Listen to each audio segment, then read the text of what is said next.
about men? You want to talk about men? Oh my God in heaven. Not if you're going to do that the whole time. The whole fucking Cockney accent. I wish that they had done that in the movie the entire time. Just every character that Rory Kinnear plays just has a different British accent.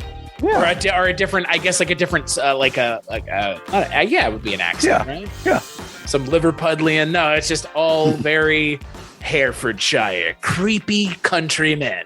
Oh my God, Mark. I had no intention of watching this movie. I want to just put this out there at the top of this episode. This was not something I had any intention of watching, even though I'm such a huge fan of Annihilation. The premise to me did not, I kind of knew what to expect before I watched the movie. Yeah. But I'm going to tell you something. On this episode of the Kulturecast, I'm joined by my good friend, Mr. Mark Begley from the Wake Up Heavy podcast. Howdy. This is my favorite movie of the year so far. There is not even anything that has come close. Awesome. It's the best thing I've watched all it. So this is the movie I would have made if I made a movie about this subject material, which is almost you take a grenade and you pull the pin and you stick it in your mouth the moment you want to make this movie. That's the way I look at it. You know what I mean? I'm glad you did. Like I said, I missed it initially and saw it when I was looking at the Crimes of the Future page, and I was like, oh, I'll watch this right now. I'm going to hold off on Crimes of the Future. I got to have time for that.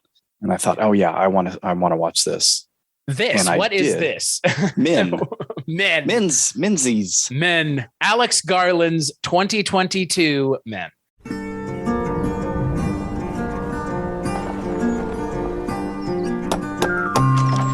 Hello. Hi. Mrs. Marlowe, yes? Harper, yes. Do, come in.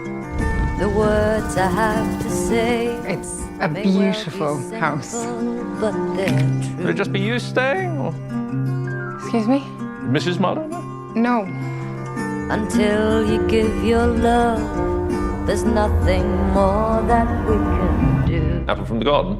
Yeah, it was delicious. No. Mustn't do that. Forbidden fruit. Oh, God, sorry, I'm joking. Oh.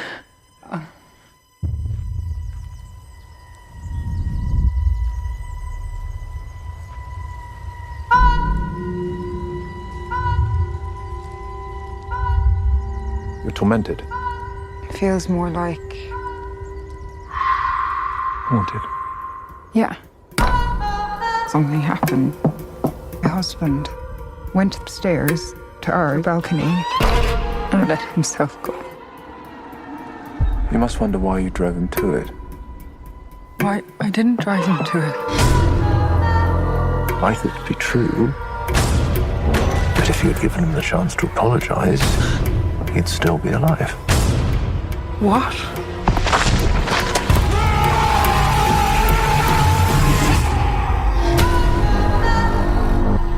A man followed me out of the woods. He was stalking me.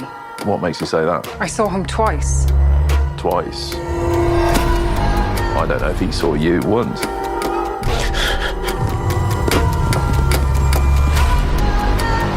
Well, play a game. You hide, I'll see. You must feel an awful sense of guilt. Stay away from me. What are you doing now? What are you?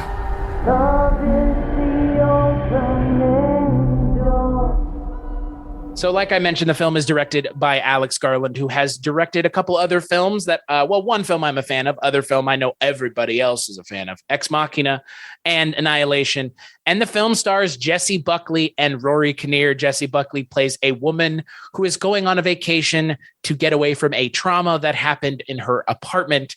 And she stumbles upon a town where every man is played by Rory Kinnear. And I'm only going to say played because there's a lot of questions I've got here. I got a lot of questions. There's a lot to talk about. There's a lot going on in this movie. We are going to talk spoilers, but I think you would agree, Mark, and I'm going to give you the floor as opposed to me talking about it pre-spoilers. This is a movie you would suggest people watch, yeah? Oh, absolutely. Yeah, I knew what to expect as well as far as the themes and right. With the title like Men. And the on your nose metaphors that are happening throughout. And I loved it too. Probably not my favorite of the year, but I will be watching it again. This is one of those where I'm trying to think of another one. Well, like the smaller, I'm thinking of the quote unquote A24, because this is A24, like Black Coat's Daughter, or that sheep movie from last year. Yeah. Lamb, which I really liked. Yeah. Slow Burn, Lighthouse, Northman, cultish, stuff like that. folk horror-y. Midsummer. Yeah, not so much Midsummer. But it's in that same milieu of Midsummer. Yeah, it is. Over the head metaphor. Oh. I think this works for me a little bit better than the on the nose metaphors and Midsummer, but part of that is probably because I really like both Jessie Buckley and Rory Kinnear. I have liked them in everything that I've seen them in, respectively. And I mean, I like Florence Pugh, and I can't even remember who else was in Midsummer. Most of those other people I didn't really know prior, but I think she's fantastic, and I love him. I've loved him since watching him fuck a pig in Black Mirror. You know, I mean, all right. I remember, what was he? He was in, he played something in those original, in those Pierce Brosnan and James Bond movies. He was in those, I'm pretty sure, as somebody in MI6, which is the first time I ever saw him. He was in Penny Dreadful as Frankenstein's monster, which I remember being pretty good. No, pre-spoilers, like I said, I kind of gave it away. This is like this is the best movie I've seen so far this year. And this is right up there with Annihilation for just like, there's so much going on. There's subtext, context, pretext. It's allusions to religion. There's a lot going on. There's a lot to talk about, but yeah, go watch this movie for sure. It's so simply done, though, that it almost seems simplistic. And I think that's some of the criticism that I saw in my, Twitter feed and other places. But like you said, and why I said I would watch it again, is because you're going to start picking up on all that stuff third, fourth, fifth time watching, because there isn't a lot said about these things, but it's all there floating around, right? In the images and the symbols and stuff that just my little bit of reading I did right now before doing this, like, okay, that makes sense. Right. So let's just talk spoilers. We're going to talk the movie. And I think I'm not going to say we're going to go through this chronologically, but there are some big things we need to talk about initially. The opening of this film is wild. It's rough. Just to get this out of the way, if unlifing yourself is something that upsets you, this is a movie to avoid 100%. And we probably should have said that pre-spoilers, frankly. So spoilers from here on out. So the movie opens with a character unaliving themselves, and the main character played by Jessie Buckley, it is her husband. And you find out throughout the movie, kind of you're given context of the fight, kind of it's told in reverse, essentially, as the movie goes on. And then you cut to her going out to Herefordshire to stay in a not a cabin, but let's just call it a cabin. Definitely not a cabin. But it's trying to evoke that. The isolation in the middle of it's trying to. I didn't even think about that. That's right. Pretty good. Right, but it's trying to evoke. Kid. Yeah, thank you. Oh, I was operating on next level watching this movie. I swear to God. Like I said, like when I was done watching this movie, all I could think was Alex Garland is slowly, and by slowly I mean quickly, and by quickly I mean he's here now, has become a director who, when he makes a film, as long as he's the one writing it and directing it, it is literary in nature.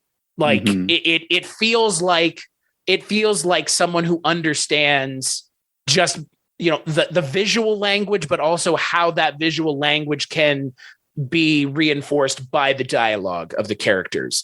And again, it's a hard thing to do because visual allusions and visual cues and visual metaphors in films it's not hard to do, but when directors are known for doing it, sometimes they're known for overdoing it. And I don't think Alex Garland is there yet, but there's a lot of it in this movie. There's a lot of visual metaphors, visual allusions, visual cutaways to things that other directors just wouldn't do because they're not trying to reinforce visual themes throughout the movie. Like they keep showing the Green Man, and then they show the reverse of the Green Man. It looks like a urn almost, and it's a female figure with her vagina spread actually and naked, and they keep showing that over and over again. Like, tell me another director who does these kinds of visual things. It's a very small list, and it's an even shorter list of people who are as successful as Alex Garland has been in this movie, definitely in Ex Machina and also in Annihilation. Yeah, and I think that's what, for me, takes it. You say it's that whole idea of show don't tell, right?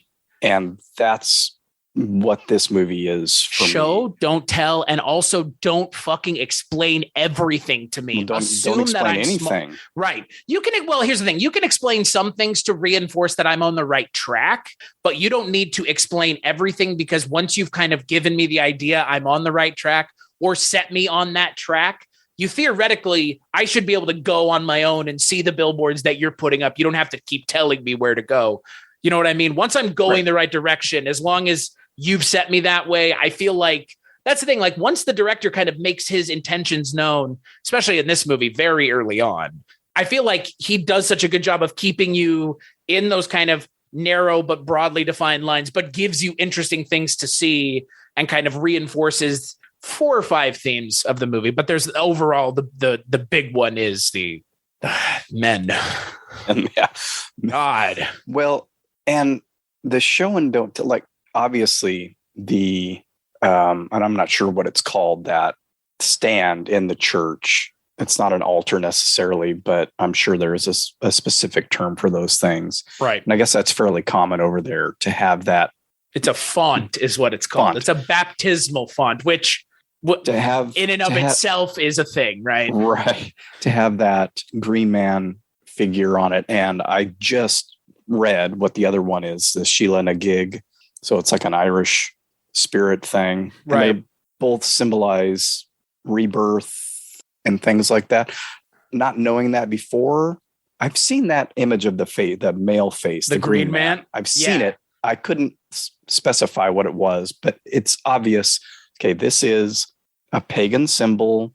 And then we have a character that's maybe emulating isn't the correct word, but is representing that in the film. A physical representation. Yeah. And not knowing specifically what the Green Man means and not being told what it means throughout the film. Right. You can make that connection though. And probably smarter people would make it quicker, but it's like, this obviously has something to do with, when we get towards the end of the film, what is happening to all these men. Right. Why are the men in this town also similar looking? And so that's the question I have. Are the men in the town similar looking because they're cast as Rory Kinnear, or is it Alex? Here's what I think it is. I think it's Alex Garland doing something very smart, which is she never acknowledges they all look the same. Correct. Yeah, right. Which I assume means she is not seeing them all look the same. That's definitely one way to take it. And it's the reason they look the same is to use that as once again a visual metaphor and visual reinforcement of the theme of the movie. Because if everybody is the same, that's a pretty big statement about men as a whole, right? That's the thing that kept coming up, seeing everybody complaining about, oh, I get it, all men are the same.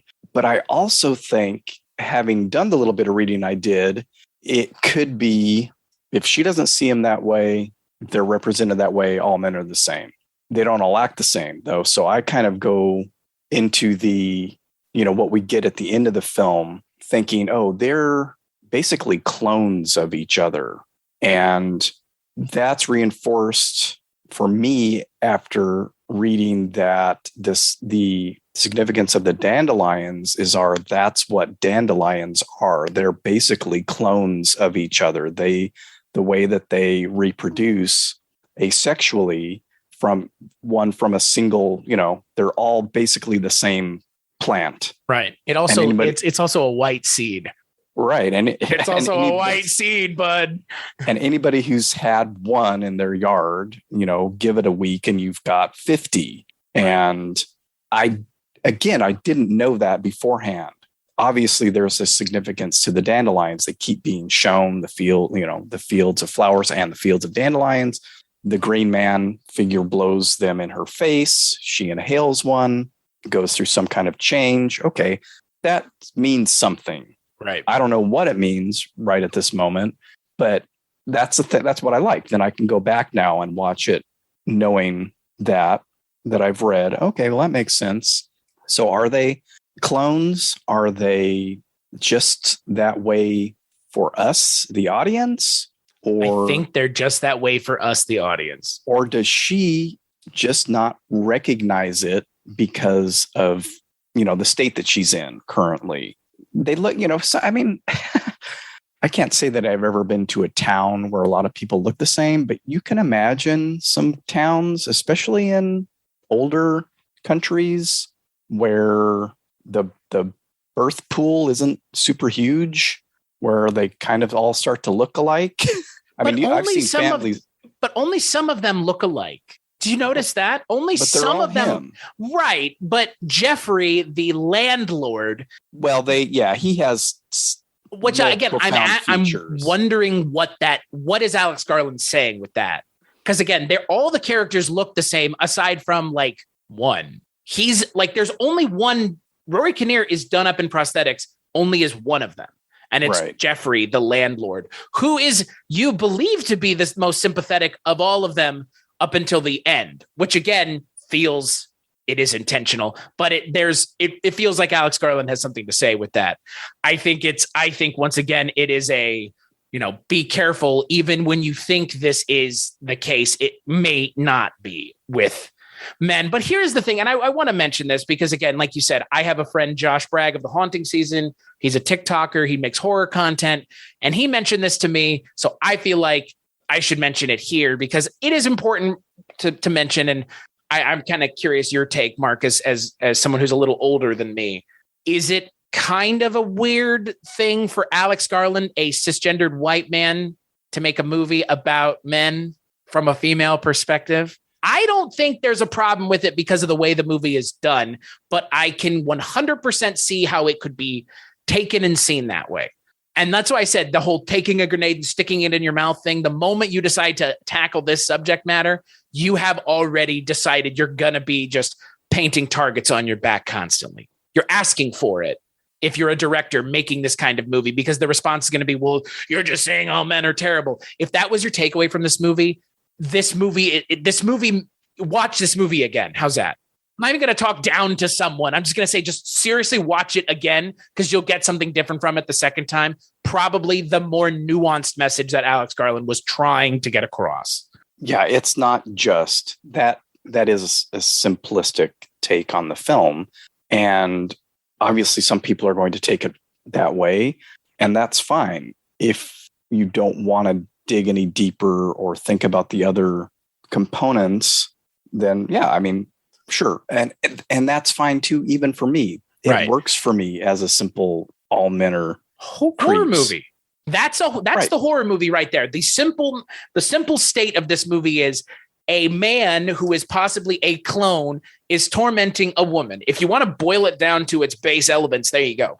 But everything, like there in and of itself is just the slasher genre almost. Right. For 50 years. How is that any different? Right. Really? But that's where you bring in Alex Garland and his eye for visuals. And that's the other thing. If you're a moviegoer and you come away from this movie going, all men are bad, do you really think that's all Alex Garland was trying to say?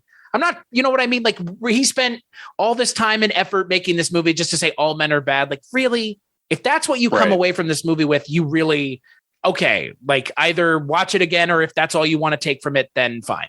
I think you have to look at her guilt, or lack of guilt, or, her trauma as well. And what the men, the clones, the whatever you want to lookalikes, what that might be saying about that, because at the end of the film, we have a long birthing sequence where every character gives birth to one of the other ones. And Dead Alive. We just talked about Dead Alive, and here it is, like second rebirthing I've ever seen.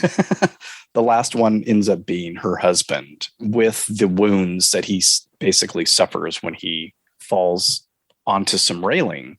And it feels to me like at the end of that, she realizes, or I don't know if I want to say accepts, that possible feeling of guilt that she might have because this happened to them after a fight and after she kicked him out. And like you said, we get that whole story in reverse. The film opens with her in her flat, and she obviously has a bloody nose. We don't know why. And then she's looking out her window and we see a figure falling down, and they make eye contact, and that's it. And then it gets pieced together. She perceives that they make eye contact. Yeah, right.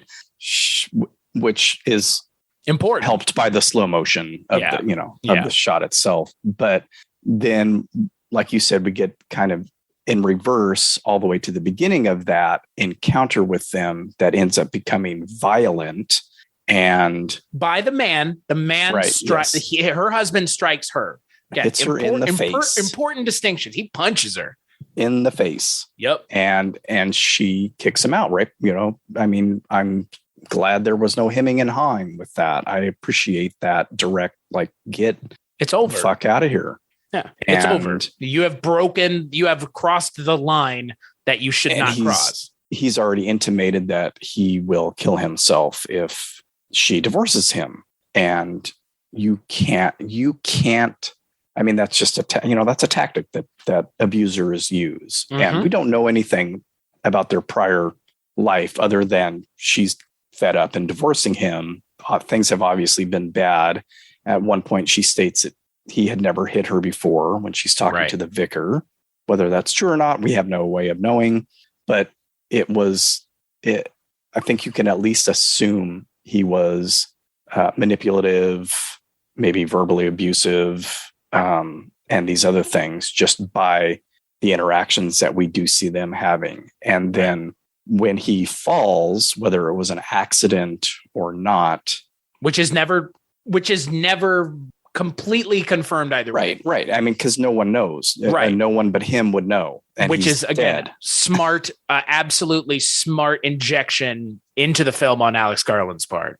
So whether she's going to have some guilt, whether she, she tells him, you can't tell me something like that.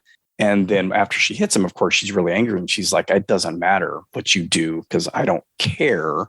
And I think that's probably not exactly true either. So she's holding on to some kind of pain. And I think that it's coming to terms with that pain. Part of this whole rebirth cycle and the rebirth images and her inhaling a dandelion, whatever the individual little things are called. A spore, I guess. Yeah. All of that, I think, is her maybe coming to terms with, okay, this is pain that I have to deal with, and, let's deal with it. And whether or not it's her fault, she has to deal with it. Right. It doesn't matter. If it's her fault, because she'll feel how she feels about it. Right. But it may also be a pain that's transformative. And so, yeah, I mean, obviously the main takeaway, or the simple version here, is all men are creep. There's micro and macro aggressions throughout the film, depending on the male that she's currently dealing with, dismissiveness. That's the cops. The cop, right. And of course, the female cop, when she calls them out and she's talking with her, is very pleasant and understanding. And she calls the cops. But even then, that female character is slightly dismissive, which I think is interesting. She does say, he's most likely not harmful. Right. These old nuggets, you know. Oh, he's just an old guy. He can't do anything. He didn't resist. He's not doing, just apple scrumping and so yeah, I get it. I get walking away with just that was just this. But for me, it was not. just this. This is not just all men bad. Men bad. That's what he should have called it. Men, semicolon, bad. Bad men. Bad Men, the movie. I agree. And again, the way I look at it is just just simplistically, my response to anyone who thinks that is just, again, there's an easier way to tell that story. There's a much easier way to tell that story than to jump through all the hoops. But to your point, on the point, I think, as you kind of look through the movie, there is almost a different representation of every kind of man a woman might interact with on a daily basis. And again, I understand and I appreciate, just like Mark does, that we are both white men. I am gay. Mark is not. So again, our opinions are going to be informed by our experiences as men, but I'm married. You have a wife and a daughter as well. So my opinions are more recently informed because I sit and I listen to my wife, as I'm sure you do, about her experiences that I cannot begin to understand, like standing in a tunnel and seeing a man at the end of it fucking running at you. Which the way Alex Garland shoots it helps evoke the feeling that I can imagine a woman feels in that situation. And also it goes to what we talked about when we talked about it. I kind of described that scenario as something that would creep me out. I mean, he is running, but it's a far distance. You're going, why is this person running at me? And she doesn't stand around to find out. She does the smart thing and runs away. But, you mentioned that a guy, a white man, I'm assuming he's a white man. I'm not really sure if I've ever even seen a picture of Alex Garland making a film like this to take toxic masculinity to task. And we're going to be talking about a film that I think kind of falls under that same umbrella with Silence of the Lambs. The book was written by a white man. The film was directed by a white man, but it's about a strong female character who experiences the same kind of microaggressions and macroaggressions. Dr. Chilton, Jack Crawford, Hannibal Lecter, Buffalo. I mean, every man in that movie. The other cadets or whatever. The only one that doesn't is her father. Which is a whole point in that movie. Can you? Sure. Of course. Yeah. I mean, of course men can. Are they going to nail it 100%? Well, I guess you'd have to ask women. Well, and that's the thing. Like the way I look at a movie like this, just at the base level, a movie about so clearly and obviously having something to say about toxic masculinity to the point where this movie is called Men. Yeah, I get it that for a man to make a movie like this might seem like a problem. But here's the thing. Are you telling me you don't want to have men in the community of men who don't feel this way? Because Alex Garland is making this movie because he feels this way about other men too. He's saying that knowing, and I know that too. I know a large amount of men do act like this because I've seen it and I've done it and I've done it myself. I'm not going to sit here and pretend I haven't. I've acted like an asshole to women sometimes, not intentionally, not on purpose, but it happens. I'm a lot better about it now in my old age, just like you would probably agree. I'm not going to sit here and pretend like there's no, that is, and that is like your point. There are things in this movie that the male characters say that you can't just discount because they're terrible. Like you said, the vicar does point out the guilt thing. Which is an important thing because it's not, again, by best we can tell, it's not her fault, but she's going to feel guilt either way. And like he says, do you want the truth or do you want to be comfortable? But then he immediately follows it up by saying, you pushed him to it. So again, but that is again, like that counterpoint where it's like who it's coming from doesn't necessarily discount it immediately until it does. And then, then discount it immediately because they are a complete and utter asshole. But again, it's also this whole thing of viewing people as black and white also is a problem. Again, that's also the other thing the movie is trying to make a point about, because again, they do give the male characters in this movie humanity, which would lead me to believe that Alex Garland is trying to give them a little bit of a sympathetic nature, which I think does come across. It's not a lot, but that's also, once again, the intention. They're not gross stereotypes. They're not, it's And really, she really only interacts with 4 of them. So Jeffrey on multiple occasions, the cop twice, I guess, the little boy, and the vicar. And the Jeffrey, I think, is maybe the most deceptive, right? Because he is the most pleasant, and there are a number under of times, all the prosthetics hiding it. But there are a good handful of times where you think he's going to come out with the microaggression or where he's going to turn the corner, and he never really does. So when she first gets there and he says, "Where's hubby?" and you're going, "Oh, this guy assumes," or is saying like, "Why aren't you here with your husband?" basically. Right. And she's, taken aback by it, of course. And he said, it's Mrs. Marlowe. No. Right. And, and because innocuous. That's what she put on. Yeah, it is. Right. And because that's what she put on her application. And there's things like that where it looks like he's going to turn that corner and never does. So you almost think at the end, oh, he'll be the ally because he has been. And then the other time when the crow flies through the window and, she thinks it's someone breaking in, and he finds the crow on the ground, and she says, "Look, I'm telling you, there were people out front." And he said, I don't take you as a liar. I totally believe you. I'll go check it out. Right. And he does, and then he disappears. And I love that scene because, again, it does 100% subvert your expectations. Alex Garland, at every moment in this movie, up until like the last 20 minutes, subverts your expectations entirely. Like you said, you're waiting for this one character who you're convinced is a baddie. It's going to turn the corner. Baddies? And are we the baddies? And you think he's going to turn a corner. You think he's going to turn a corner. And then he does finally at the moment when it's like, of course, this is when he turns the corner, when he goes ape shit. When you see that his arm is split like her husband's arm was split on the rail, which is in self-defense. And I loved that. I loved that his arm gets split like her husband's in self-defense, but yet he still blames her. You hurt me. You did this. It's like, shut up. It's not all women's fault. It's not. I mean, but that's one of the things that the movie is obviously really getting at is the constant blaming and vilification of women as some sort of, it's your fault. You don't want to have sex with me. You're rebuffing my advances.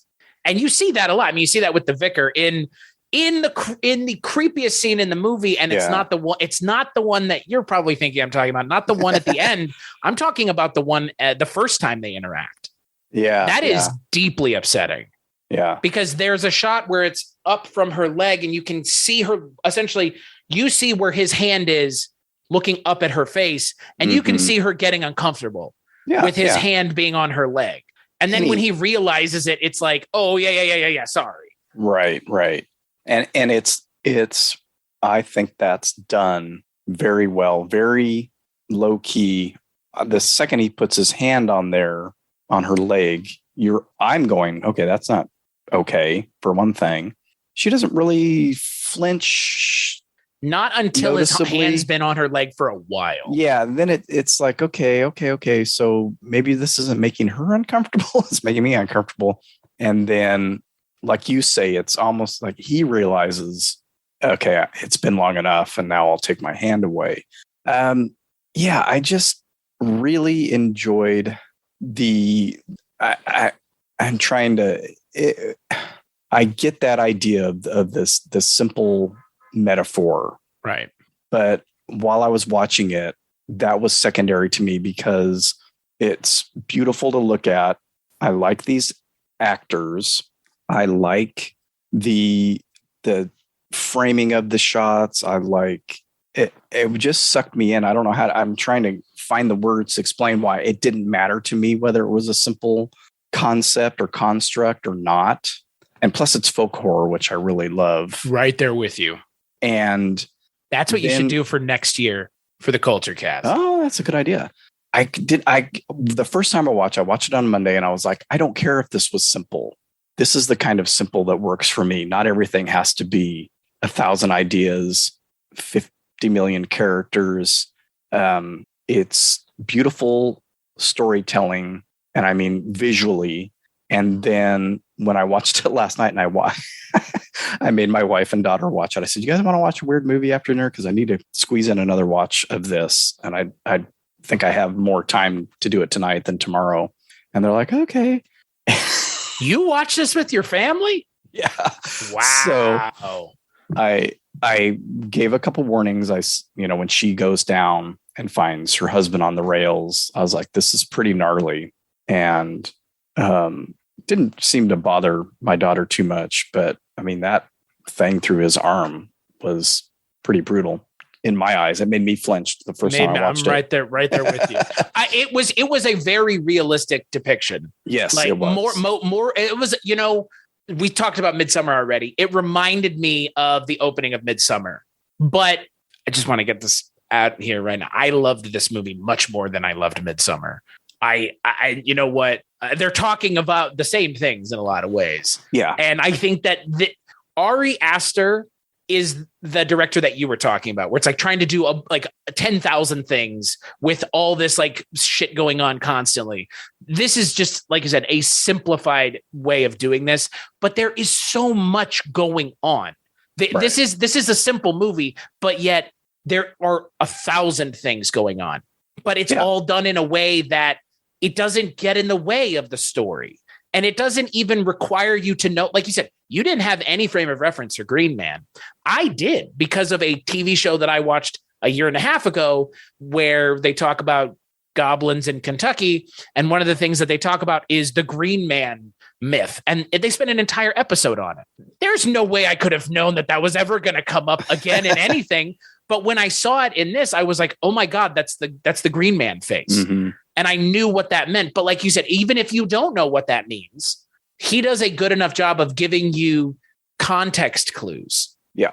Like this really is a literary piece in film form. I don't it really does feel like talking about a book in a lot of ways because of because of the use of a rich visual language. It's a visual language. That's all I can call it, because that's kind of what I was bumbling towards earlier. Yeah. The visual language is what keeps me engaged, even though it is a simple story that's told very simply and only has a handful of characters and not a whole lot of dialogue. But the visual storytelling is so well done. And I will watch this way more often than I watch Midsummer. I've actually only seen Midsummer once in the theater. Same. And I liked it, not nearly as much as Hereditary, but I have yet to go back to it because, for one thing, it's really long and there's that too much stuff going on. This one I can see watching multiple times easily because I felt myself getting lost in it. And I was happy I didn't have to watch it again, but I'm glad I did because I picked up on a few more things. But so it kind of messed Cleo up a little bit. So what are you talking about the ending? Yeah. So the rebirthing scene, the quadruple rebirthing. She was like, this is so weird. And I guess she woke up at night and not like scared, but it weighed on her mind. Right. The imagery. Yeah. And that's the other thing about this movie. It is a horror movie. Right. But it isn't in a lot of ways. But it is though, because it's not one of those A24s that is like, this is a horror movie. And then you get there and no, it's not. It's a folk horror film. Right. It really is. And there are some horrifying stuff in it, some creepy stuff and some gore and some nasty shit. Right. Which is like, it is, but it isn't, but it is. Like, there's that thing where it's like, there's part of this movie where it's not a horror movie at all. And it's just her walking around the town, talking to the townspeople, not a horror movie. But then you bring it back to the horror movie and you understand that those scenes that you believed were not horror scenes really are. Because again, those scenes are being used to inform everything else because they're clearly clearly what's going on is there's some sort of hive mind. There's something, they're all, like you said, since we're using the dandelion imagery to inform that would lead me to believe that is operating in some form or fashion. And you see that reflective every time that you see these male characters towards the end of the film, and they all have their arms split up Right. A lobster clawed. I don't know how else he would call it. It's only one other movie I've ever seen that wound in, and I believe it was Saw 6. Do you know what I'm talking about? Where Julie Benz has to take her hand and stick it through the table saw to give their pint of blood or whatever. And it's fucking gnarly in that movie, and you see it for like a second. In this movie, it is. Yeah. If you're grossed out by that, it's in the movie for like 20 minutes. That knife through the door, through the arm in the door scene was the other thing I said, okay, this is also very gnarly. That was that there are very few things that make me like shudder, but that was one of those things where I was just like, oof. Yeah. Oof. And it's you see the whole thing. Yep. He sticks his arm through the slot and he gets his arm cut. It's just fucking gnarly. It is pretty gnarly. And I appreciate that in this. I appreciate it in this sense, in this film. And it makes sense because then you see it with the rebirthing of every reiteration of these characters, and they all have it. And then eventually they also have the compound fractured leg, which is another wound that her husband suffered. And so you're starting to think, well, wait, why the leg? I get the hand and the connection to that, but we saw the the arm gets sliced open by her. So then it morphs into that personal thing for her where she's got to come to terms with her feelings about what happened to her almost ex-husband. And that, to me, that takes this beyond, oh, all men are bad. It's what happens to the woman after these awful situations happen. After the man behaves badly. Right. And that's a much more interesting and important question to ask or statement to make than all men are bad. Yeah, because it's not that simple. It really isn't. And like you've already said, and I've kind of said too, if that's what you take away from this, you missed something. Yeah. Because there's definitely more going on here. And not to like elevate this to, oh, you've missed all these messages, you're just not smart enough. Like you're saying, not talking down to people who didn't get it. If that's all you took from it, fine. It's a dense movie. Like I didn't get everything. Yeah, I mean, I certainly didn't. I wouldn't have known that about dandelions. If they had maybe shown like mold spores or fern spores, I may have made that connection. I didn't know dandelions reproduced that way. Right. So again, didn't know what the Green Man was. I've seen that image before. I've seen things like the female image with the open vulva, and but you kind of just have to assume, oh, this pagan symbol probably has something to do with birth, maybe. Right. I mean, the female given that figure, it's a baptismal font. The female figure, obviously, and they show it so much. Like, how could you not? Like, that's the thing. Like, the thing that I again appreciate about Alex Garland is his visual language is constantly being reinforced subtly and unsubtly. I mean, there's a lot of overtness, but there is a lot of subtlety to what he does. My absolute favorite subtle little cue in the movie, and I'm curious if you noticed it. At the end of the scene with the vicar, she gets up, right, and walks off, and he's sitting there, with his hand essentially on the bench where she was. Mm-hmm. And as the scene is ending, you saw what he did with his finger. His finger slips through the crack. Oh my God. I picked up on that. it's those kinds of things that I appreciate as a film goer, as someone who loves movies like you do, as someone who watches movies every day. Of my life, I watch movies. These are the kinds of movies that I fucking live for, are the movies where the director goes, I have a story to tell, but I also have a visual language to throw over this movie so that you can also be asking questions and doing your own kind of mental gymnastics while watching the movie, asking, is that what this means? Or is this what it means? Or now that I get that's what that means. I appreciate that so much. And I felt the same way when I walked out of Annihilation. People went into that movie expecting a big sci-fi horror movie and walked out going, what the fuck was this? Don't make me think. This movie is more successful than Annihilation in a lot of ways. I would say that this movie in a lot of ways also talks about the same things: loss, coming to terms with loss, grief, obviously. I mean, Annihilation is almost entirely about how do we process grief, which, again, oh my fucking God, I love that movie. But I love this. Now I got to watch that again. I have seen this movie, like you said, one time. I look forward to the moment I get to watch this movie again. Yeah. And I can't wait to show other people this movie, because this is also a movie where everyone is going to have a different read, because that's Alex Garland's intention. We're going to have we'll all be batting in the same ballpark, but we won't all be hitting the ball in the same part of the ballpark, but we're all in the same ballpark, because again, he has informed where we are playing. We are the ones making the decisions about how we inform our decisions about the movie and the themes of the movie. Yeah. Show, don't tell, trust your audience, know that some people are going to take it on a superficial level. Some people are going to be intrigued by the stuff that's underneath. And I do honestly believe there is plenty of stuff underneath. Like you said, no one's just going to go out and make a movie like this just to say all men are bad. All men are creeps. All men suck. Right. All men hurt women. Right. And because you know what? All men don't, because I don't and you don't. And it doesn't even, you know what? Live your life thinking that. It doesn't even bother me if women think that. You know, you see the backlash to that online, obviously. But hey, man, if my daughter grows up thinking all guys are creeps, fine. What has that been informed? What has that been informed by? Right, like by by the men she's probably interacted with. I mean, that's the thing, right? Like that is the other message in this movie is you might be looking and you don't see anything. And sometimes you are looking and it is there.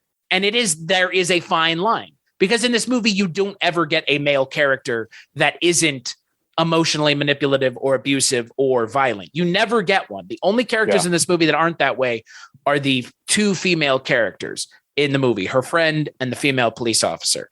So you never get a man who is a protagonist, as it were, which again, I think is important and it's smart to do.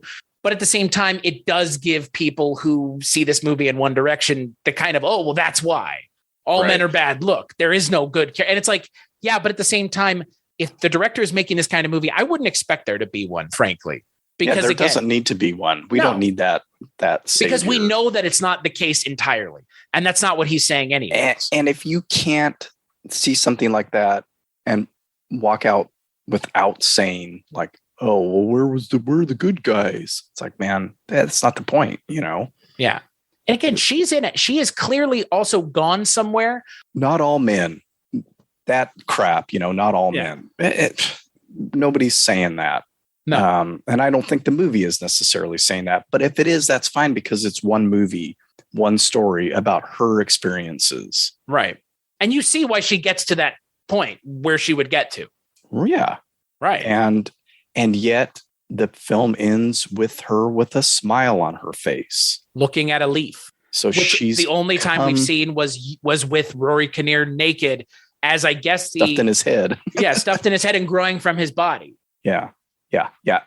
So one of the figures he plays is the personification of the Green Man, and we see him transform throughout the film, whereas his face is scarred originally, and then he cuts his brow open so he can shove in a leaf. And is that him taking in is that him? What does that mean? What does that mean to you? I'm curious. I'm doing what Richard did 2 days ago, where it's like asking the English fucking school questions. But what does him sticking the leaf in his forehead mean to you? Because I'm curious what. Well, I just thought that was part of the transformation. Like he has to actually do that so that it will start growing, and then at the end, his face is like a lot of the actual images of the Green Man with that foliage coming out of his face. So it's not maybe a natural thing for him. He has to get the process started. And it obviously has occurred in the past because of that scarring on his body. His face is bumpy and he already has cuts in it. And then when he encounters her, I think the second time, and blows the dandelion at her, he has more scars. It's like he's getting it to progress. That's how I saw it. I didn't really take anything other than, he's starting the transformation. to Right. where at the end he has a full head of foliage Right. and thorns, along his back and shoulders and things like that. So, the way I looked at it is, again, like you said, it's this transformation into something else. It's, the Green Man it represents springtime, renewal, rebirth. And yeah, I mean, the way I interpreted it is he inserts that leaf into his forehead, right? Which the earth is always represented how? Feminine, right? Mother Earth, Gaia even. And my kind of interpretation was that's his journey to, like you said, reborn himself. And there's this weird thing where I kind of think he's going on that journey. That character is, because I don't think that character is the same as the other men in the movie. I think, and again, I wonder if that was Alex Garland's intention or not, in regards to that character is not the other male characters. It feels like that character is also going on his own journey along with her. Because like you said, at the end of the movie, you see him and he is the Green Man, which signifies rebirth, but it also signifies the merging of male and female in some ways. Because again, femininity is often, or earth is often ascribed to femininity, or nature is, right? I mean, nature is often seen more feminine than male. And Mother Nature. Right. And that's the way I interpret it is he's internalizing outside knowledge that then he uses to help inform her and take her on her journey. I guess it could be problematic saying, well, a man has to take the woman on the journey herself. She can't be the one to go on it, but you can't go unwillingly on a introspective journey. Only you can go on that. And so that's my interpretation of it. Again, there's a lot going on here. I don't know if that's even right. But there's enough visual cues and visual language in the movie and enough evidence that I could give to give you an idea as to why it kind of seems that way. And again, the movie ends with her looking at the leaf and smiling, which would lead me to believe that that character represents something else in the movie, not just the male, the negativity that masculinity has infected throughout the movie.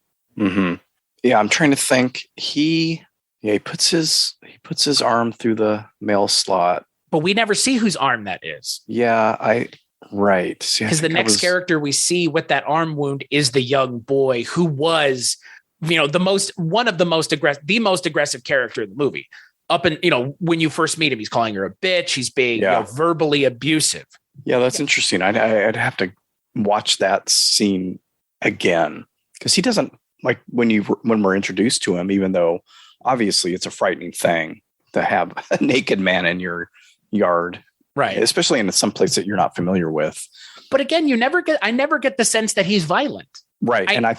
Yes, I agree that, and that's what he's there, but he probably doesn't really respect boundaries. I mean, if he's nature boy, somebody's house, or is he just naked because? Is he just naked because he's a representation of Adam? Right. Because again, there is that. I mean, the apple thing. Right. The apple thing is a little on the nose. Oh yeah. When first time I watched it, I was sitting by myself, so that's my first thought. We're watching it together last night.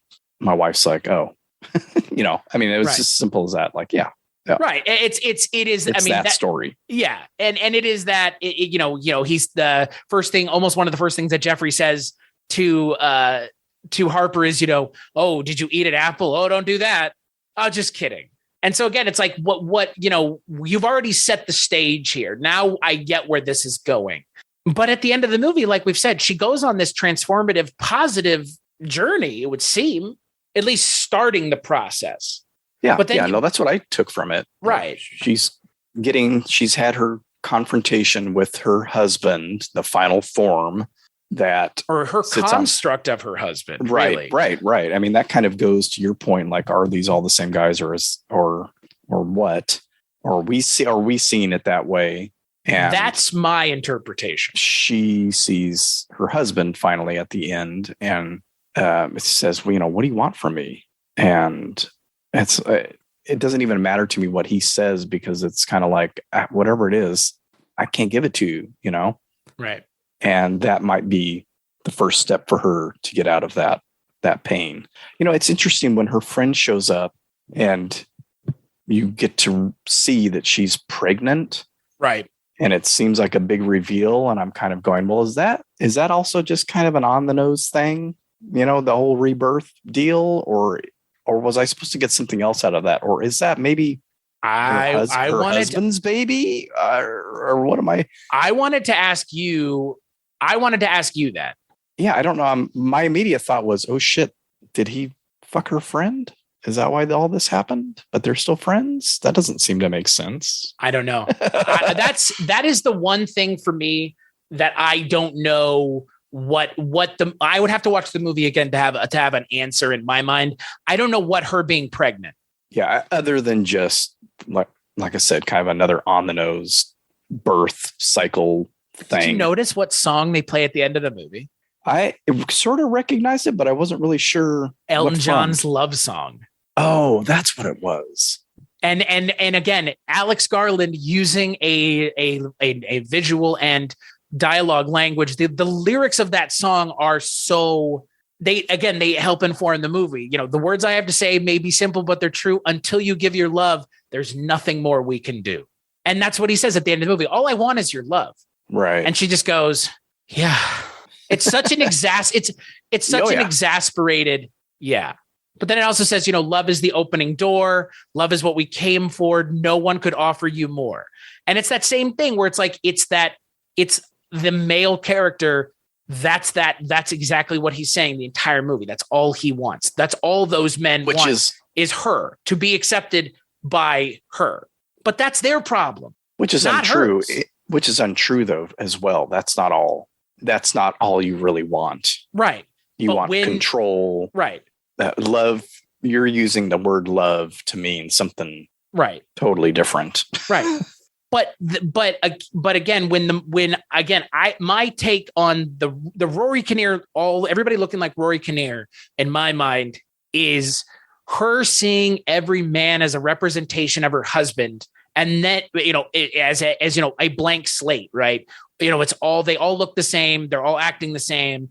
I'm keeping my eye out on all of them because they're all essentially the same person. My husband, I can't see a man without seeing my husband. And then the men start reflecting that physically. They start showing the wounds that he had. And then by the end of it, it is just him. And it's like you said, this is a rumination again on grief and guilt, because it's, whose fault is it that he doesn't feel loved by her? Whose fault is it? That's essentially what the movie's asking. That's what the movie's asking you to answer. In a relationship, whose fault is it that you don't feel loved? Is it your fault because you can't figure out a way to get okay with yourself enough with the love that you're getting? Or is it your partner's fault because they're not giving you enough love? And it's never one or the other. It's always both. And that's why it bums me out so much to hear those fatalistic views on this movie or movies in general, but a movie like this where it's like this movie is actually very nuanced in what it's trying to say, because there is no perfect answer. There's no perfect answer. And that's the important, one of the important messages of this movie is there is no one answer fits all, but yet you have all the men in the movie looking like Rory Kinnear until they don't. Because again, the movie ends with it not looking like Rory Kinnear. I could have used even more Rory Kinnears, to be honest with you. Right. Like walk into a grocery store and there's just 50 of them. Right. All different sizes and shapes and hairs and hairstyles and how about that? How about the de-aged Rory Kinnear? Good Lord. That was. Yeah. It just never quite works. But I have to think, okay, this movie, let's compare this movie to the budget of any number of Star Wars shows or films that are doing the same thing, like in Mandalorian, the de-aging of Luke, or CGI, not even de-aging. Right. Comparable in my eyes. Oh, and yeah. They have more money than God to do that with, so I was fine with it. It wasn't great, but it made the point. Yeah. The point is, as even I watched in children, she sees her husband. As I watched it, I kept waiting for her to kind of maybe just give it a glance, like a recognition. All these fuckers look the same. And again, that's why I think they don't look the same. she's not seeing them.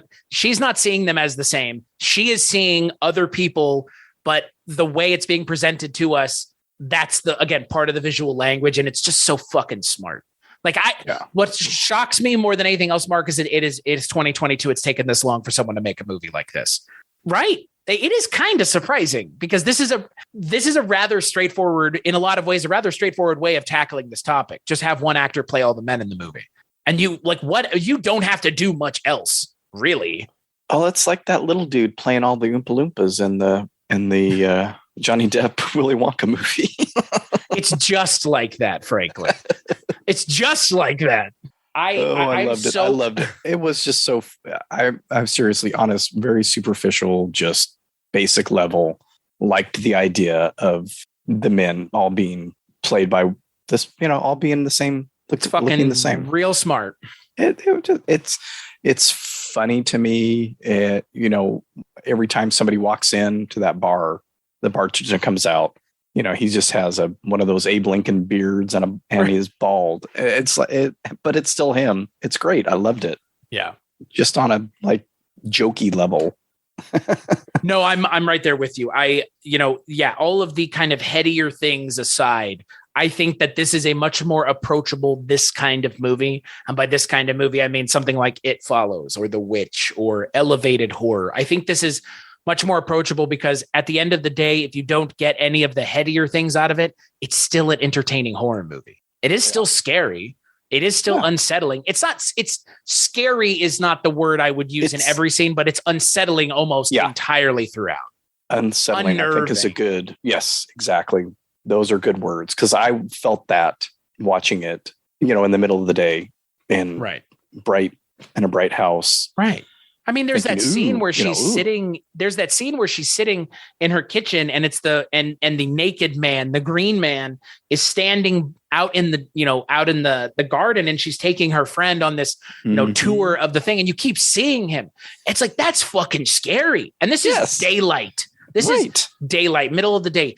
Daytime horror is the hardest kind of horror to do, and that's the reason a lot of directors, at least horror directors, don't do it. Because if things are well lit, like where can you hide? Can't hide if everything's well lit. But it's a different kind of unsettling because Alex Garland doesn't hang a lantern on it.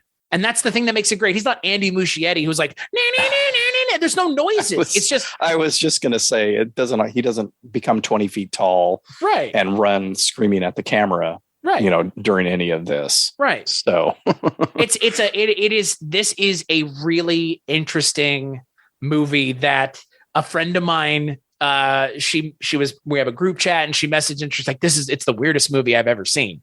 And yeah, it is a weird movie, 100%. But that's how my daughter took it. I'll tell you that much. But it is weird. But you know what? If you can look past the weirdness, there is a lot going on, and there is a lot, and it's topical. Mm-hmm. It's always been topical. The toxic masculinity is a problem. And the fact that we finally have a term for it and we can finally start addressing it and dealing with it and moving past it and pointing it out and people not saying you're full of shit, people going, yeah, it's a thing. I'm glad. I'm really glad because this is an important movie I think it's an important movie frankly, for men to watch to see how women do kind of see men in situations. Cause there is that.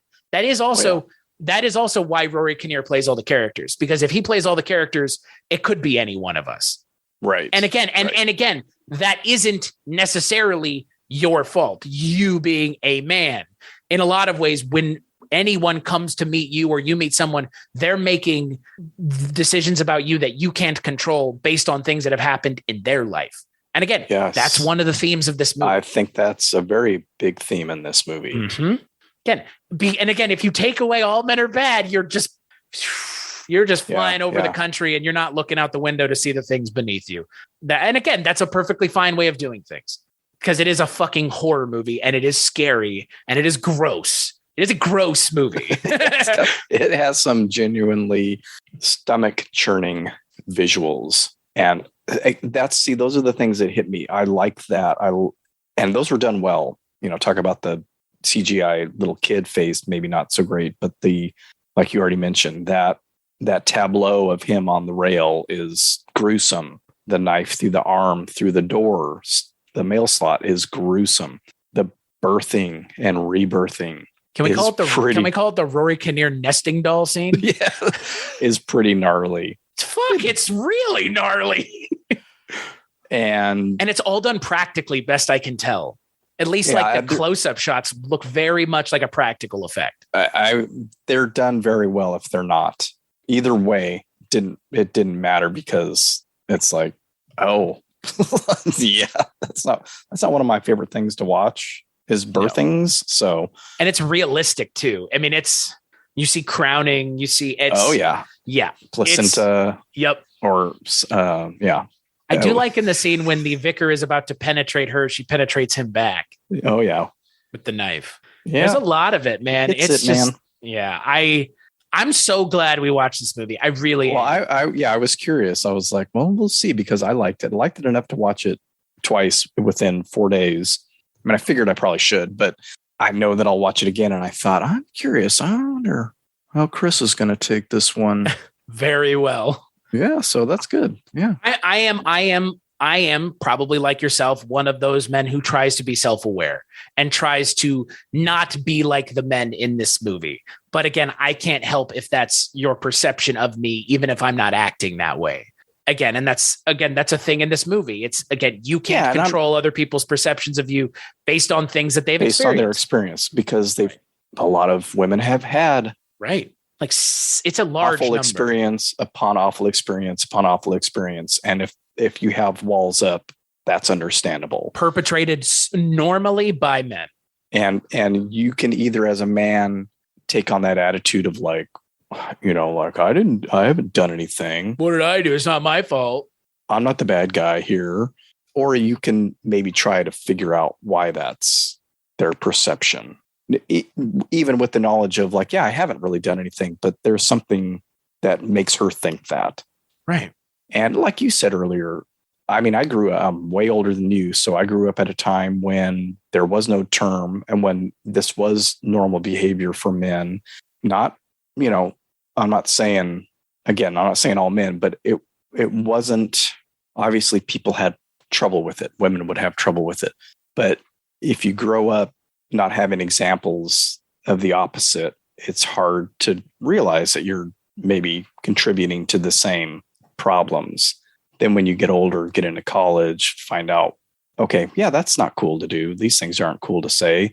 That's not the way to be. This, possessiveness, manipulation, all these other things that people do to each other. And they're all learned habits from their parents normally. Right. And it's seen. It's a seen habit that is reinforced and, just reinforced repeated. In the media, reinforced and yeah. And it's repeated because it's reinforced. You repeat things that are reinforced. Yeah. It takes a long time. It took me a long time to realize those things. Oh yeah, that's not cool. Same. I struggle with it every day. And that's the thing, like being open and honest about it is the way to get away from where this movie is.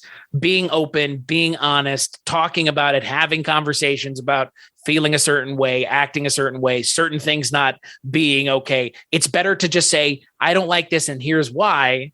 It's not necessarily your fault. And I don't think you're doing it intentionally, because a lot of the times people aren't doing things intentionally. It's a way you're perceiving it and then the way you're reacting to it. And again, I love this movie because these are the things that I already am thinking about all the time. I am thinking about how I can do better as a man for the women in my life and for the men in my life who I do see doing things like this. And if we don't say anything, who the fuck will? And that's one of the messages of this movie. We never get to see any men say anything because all the men in this movie are shades of terrible. But that doesn't mean in this world there aren't. Just here, that's the way it is. But that's the narrative that Alex Garland is telling, because that's the fucking message that he's trying to get across. Is the easiest way to do it.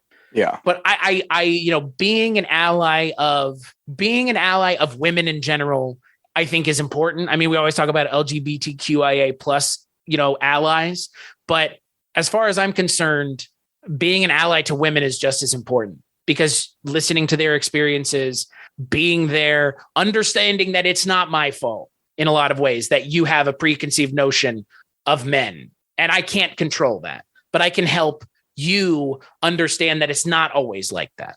And that's important. And I think that's something that's important that we should all, as men, try to do. And people try to do, is listen to one another.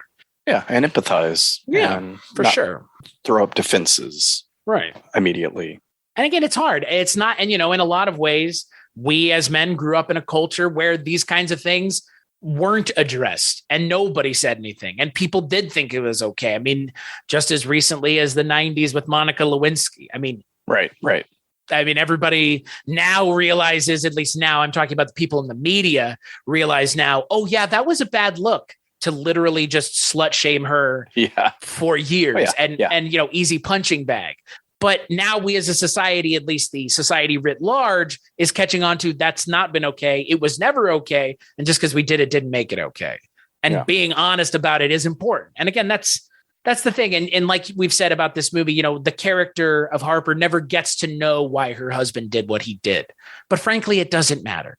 Yeah. He's dead either way. And that might be the only thing that she really is struggling. I mean, she says as much to the vicar, and I'll probably never know. I mean, she can't. There's no possibility. You will never know. And that's the kind of thing that a person will go over in their head constantly and go, oh yeah, it must have been an accident, and have that as solace. And then immediately, your mind goes, no, he probably did it on purpose, and I'm partly at fault for that. And that might be the only thing, not even really guilt, just that not knowing, right? Was it intentional or not? And if it was, then it means this. And if it wasn't, going back then it and forth, this. And you can't ever know on that, but that doesn't stop you from going through both scenarios, right? And thinking about what each of those scenarios means. And that might be the piece that she's able to get to at the end, or to not even to get to, but to start understanding. And that might be what the Green Man is helping her with. That might be her rebirth to transform out of that thought pattern. What happened at the end of Annihilation? It's been so long. You just described the end of the movie. You described and Natalie Portman's character goes through a transformation, be it an actual physical transformation or a mental. In Annihilation, it's implied to be a physical transformation, but also a mental one. In this movie, the only question I have about this movie at the end, and again, this is a like CinemaSins dum-dum question. What did happen? Because the car is crashed and she is bloodied. So what? Like, it's not one of those things where her friend shows up and nothing is amiss, and this was all her mentally processing all of this. This did happen. So I'm just curious, not that it matters, but I'm just curious, what did happen? You would think that that was the thing that kind of threw me off too, is there are blood smears on the ground. She has blood from the lobster claw around her neck. So her friend sees the car crashed. The car crashed. And yet, you don't see the discarded bodies anywhere on the property. Not that it's, there should be something around the front of the house where all these rebirths took place. So I did think about that, especially the second time, because as I was trying to pick up on more things. Oh, notice the pregnancy. What does that mean? Other than she's pregnant and rebirth or birth. Is Riley going to go into the house with her and find a half dozen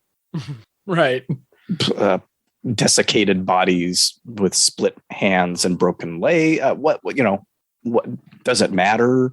Right. Maybe it was just to get to this point. That's it. None of this happened. We can go that route. None of this happened. She wrecked her car because she was trying to leave and got confused. Who knows? But she's come to a point where she's getting to be okay with, what happened to her husband. Maybe that's all it is. Who knows? But again, I only ask because you see it at the end. And that's just me asking, everything is done intentionally in this movie. So that's why I'm asking. Because Alex Garland is I don't want to say Kubrick, but Kubrick was one of those people where everything was done for a reason. And it feels like, the scene with the vicar with his finger, all the shots of the font, there is something here you're trying to get us to. I'm just curious what your take was. Yeah. I frankly don't really have an answer because again, I don't even have an answer about the pregnant thing. Cause again, that feels like there's something there too, or maybe there's not, but they've made a point of showing it and kind of her reaction to it. So yeah, no, I am absolutely 100% on board with this movie. And like I said, I am so fucking glad that we watched it. Cause this is a movie I'm going to watch again in the next 48 hours. And I will Shanghai other people into watching it with me. Because I want to know what some of the women in my life think about this movie. Because again, there are things in this movie that it's like, do you perceive this way from time to time? How can I do better, or how can I address it, or what can I do? Or I just want to listen to you. You tell me. This movie does start a conversation, and I think it's a good conversation to have as well.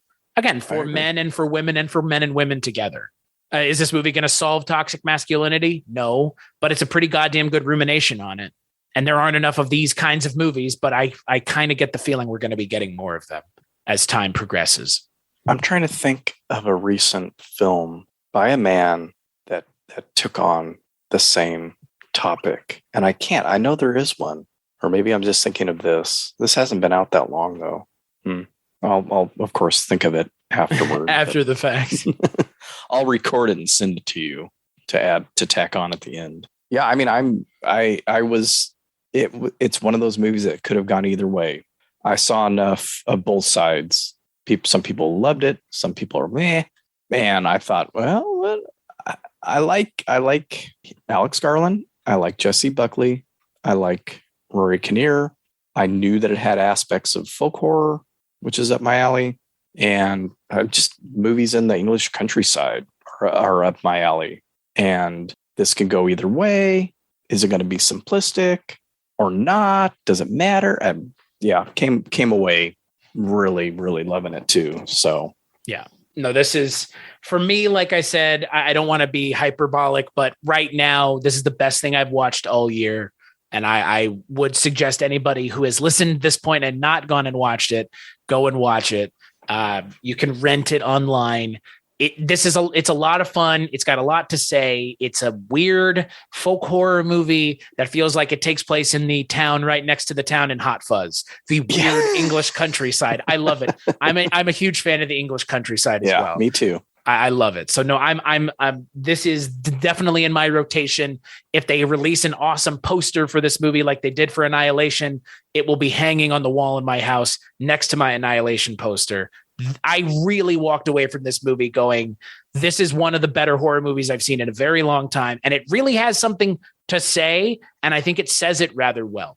You don't like the one with Rory Kinnear as Jeffrey going, real smiling? No, he's so great. He's so great as that, particularly as that character. Yeah. Oh my Apple God. Scrumping. Hang him. Yeah. That character is one of the best parts of the movie, but my God, just when he loses it and he starts screaming while driving that car, it's horrifying. Yeah. One thing we didn't touch on was the little bit with the piano, and he asks her, "Do you play?" She says no. And then, of course, later on, we find out that she can play quite well. And my wife's like, "Oh, another one of those, comments." That's all you got to say. It's like, why did she not? Right. Why did she not tell him that she plays the piano? Because what would transpire after that? Him asking her to play something, right? Right. Well, what's the? So it's an avoidance thing. Very simple thing that you could completely miss. That earlier she had said no, she doesn't play, and now she's playing. And it's not like she learned how to play. I mean, I guess you could confuse that and think, oh, she learned the house is magic. I mean, the house is magic because at one point her text messages don't go through. Right. Yeah. Again, that's why I was saying like the cabin in the wood thing. It's the isolation part of this. And again, like I like those stories too, where a character goes, I need to go somewhere and go on a journey. And I like that because that's where this is. This is one of these journeys that this character goes on. But yeah, it's cabin in the woods. She's isolated. She's in the middle of nowhere. She's far away from her friend who you don't even know if they're showing up or not. Yeah. I mean, it's even ask that question. How did her friend find her? Again, what was one happening of those, that evening? Right. It's even one of those, it's usually a couple that gets trapped in a weird town. Right. But it's not so much weird like, oh, everybody's a creep and dangerous and out to get us. But it skirts that trope too, but in a very different way. And I like those kind of movies. Well, they stress me out a little bit sometimes, but I tend to enjoy those strangers type films where we're in a town that's everybody's weird. The World's End. We feel uncomfortable. Yeah. And another English countryside movie. It's all those things. It's all those different things combined. And those are things that are unsettling for me. I'm with you, like going into a town and being like, uh-oh. Like, yeah. I mean, it happens even just in, like, you might travel across the state or something and go to a small town and everything's just a little bit different. Mm-hmm. So they don't drive 50 miles north of you into far northern California and you'll find some towns don't want to be in. I don't want to be in. And I'm a white man and you're a white man. And even I don't want to be there. It's unsettling. It's that unnerving thing you were talking about earlier. And of course, that little most of those movies, thought in the back of your mind. Most of those movies take it to the nth degree of like everybody's out to get you or whatever. But yeah, so it sidles up to that a little bit, which is cool. Well, that's universal, right? That's a universal feeling. I mean, it seems like it's one of those weird, when things are just a little bit off. Like sometimes you go into a town and instead of the street lights, being up like this, they're sideways. Just something weird like that. Like, why in the fuck are your lights sideways? Right. You don't have 7-Elevens, you have 812s. Right. Stuff, just weird stuff like that. So, Mr. Begley, final thoughts on Men. I wholeheartedly recommend it. I know that for me, it'll be a top movie for 2022. And I plan on watching it multiple times. Or I don't plan on it, but I know I will. It'll be one of those things like, all right, let's watch this. And maybe in a couple of years, Cleo will watch it again with me. I don't think she's going to be watching it again anytime soon. But who knows? Who knows? She might go, let's watch Men again. Now that I've already been traumatized by it. Right. I am like yourself. I cannot suggest this film enough. It's not going to be for everybody, but there will be people I know that I will suggest this movie to that will walk away from it going, that was weird, but... And then there will be people I know who go, that was weird. And either of those reactions are okay. Because again, there's a lot going on. It's not your fault if you don't catch all of it. I didn't catch all of it. Mark hasn't caught all of it. You've seen it twice. I've seen it once. We're not going to, and again, there's things that you're not going to catch in the third or fourth watch. And there may be maybe things that we never even realized Alex Garland was trying to do and he does, or someone else is going to take it a certain way. That's the beauty of these kinds of films. And that's the beauty of filmmakers who have something to say, know how to say it, and don't give you everything. They leave you. They didn't spoon feed it. Right. And I appreciate that. Which is infinitely more, uninteresting, being spoon fed all the ideas. It's very Lynchian. Yeah. There are multiple interpretations available. And none of them are wrong. Right. Right. Because again, as long, wrong is subjective. So, but I'm with you. This was definitely, again, Alex Garland, if you have not seen his other films, definitely go check those out as well. Annihilation, Ex Machina, both great movies. My mileage varied on one of them. Technically, my mileage varied on both. One was a lot, one was very little. But this one, I think for me, is much nearer to Annihilation. Maybe even, this is a good double feature for Annihilation, frankly. More so than Ex Machina would be for Annihilation, because these are talking about the similar themes. Ex Machina is talking about something else. But no, this for me was literally one of the best movies this was one of the best movies I've not just seen this year. This is one of the best horror movies I've seen in a very long time. And I like all three of those films. I am a fan of Ex Machina. I have watched that one multiple times. I should revisit it. I feel like I maybe just wasn't in the right headspace. It's got a lot of people I like. Oscar Isaacs, Domhnall Gleeson, and I forget the Alicia Vikander. I like all of them. So yeah, no, I'm actually excited to revisit Ex Machina because again, it's Alex Garland is a director to watch. He is a fantastic director. I can't say enough good things about him. So we'll see if he makes another movie. Apparently he does not have fun doing it. And it was like, I don't know if I'll make another one. So we'll have to hope that he feels better about it at some point. Yeah, I hope so. I hope so. He's right now supposedly working on a movie called Civil War, but who knows? I know that the things that he's worked on outside of directing, Dredd, he was the writer on Dredd. Mm-hmm. I mean, good God, I don't think you could say enough about that movie. And then he wrote Sunshine, which we spoke about off podcast yesterday. And yeah, that movie's not great, but it's not great not because of Alex Garland. It's not great because it's a Danny Boyle movie. So yeah, I'm super duper excited to see what he comes up with next because yeah, me too. The last two movies are any indication, he will hopefully be making movies that we will be talking about for a long time. Because I'm still thinking about Annihilation, and I will be thinking about this movie for a long time. That's for sure. So Mr. Begley, when you're not here, So Mr. Begley, when you're not here, where can people find you? They can find me at wakeupheavy.com. You can follow me on Twitter, Instagram, Letterboxd, or Facebook at Wake Up Heavy, and the podcast, which Chris has been on multiple times, as well as other people. A lot of times it's just me, is streaming or whatever, podcasting, streaming, wherever you listen to your podcasts. Is that what it's called? You streaming? Podcasts? Yeah, you stream them. I mean, you can download them, but I think most people stream them. Sure.